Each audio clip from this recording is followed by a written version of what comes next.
କବିତାର ଶୀର୍ଷକ ଖୁସି। ଖୁସି ସାଉଁଟିବା ପାଇଁ ଦିନେ ହୃଦୟକୁ କଲି ଅନୁରୋଧ, କଥା ମାନି ବୁଲିଲା ସେ 14 ବ୍ରହ୍ମାଣ୍ଡ। ଗଲାବେଳେ ହାତ ଧରି ବୁଝାଇ କହିଲି, ଦୁଃଖ ଯଦି ଦେଖାଦିଏ ହତାଶ ନ ହୋଇ ଧନ, ଆସିବୁ ତୁ ଫେରି। ସମୀର ପରାଏ ସେ ସବୁଠି ବୁଲିଲା, ଫେରି ଆସି ମୋ ସମ୍ମୁଖେ ସବୁ ବଖାଣିଲା। ଚତୁର୍ଦିଗେ ଅହଙ୍କାର ସ୍ୱାର୍ଥର ଫୁଆର, ଅବୁଝା ସବୁ ସମ୍ପର୍କ କେ ନୁହେଁ କାହାର।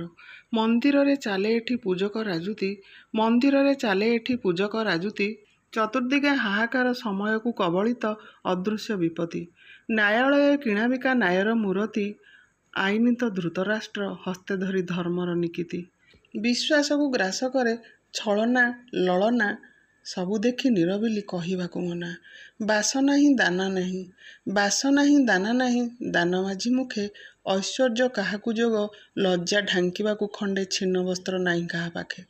ଦୁର୍ବଳ ଉପରେ ଏଠି ଅତ୍ୟାଚାର ସବଳର, ଦୁର୍ବଳ ଉପରେ ଏଠି ଅତ୍ୟାଚାର ସବଳର, ଜଗତ ବୈରୀ ମାଛ ନ ଖାଇ କାହାର। ଶୂନ୍ୟତାରେ ମୁଲକରେ ହୋଇ ଲୋଭାଗ୍ରସ୍ତ, ଅସହାୟ ଜନ ପାଇଁ ବଢ଼ାଏ ନା ହସ୍ତ। ପୁଷ୍ପକୁ ଭ୍ରମର ଦଂଶେ, ପୁଷ୍ପକୁ ଭ୍ରମର ଦଂଶେ, କଢ଼ି କଥା ପଚାରେ କିଏ, ଫୁଟିବା ଆଗରୁ ତାକୁ ମାରି ଦିଆଯାଏ।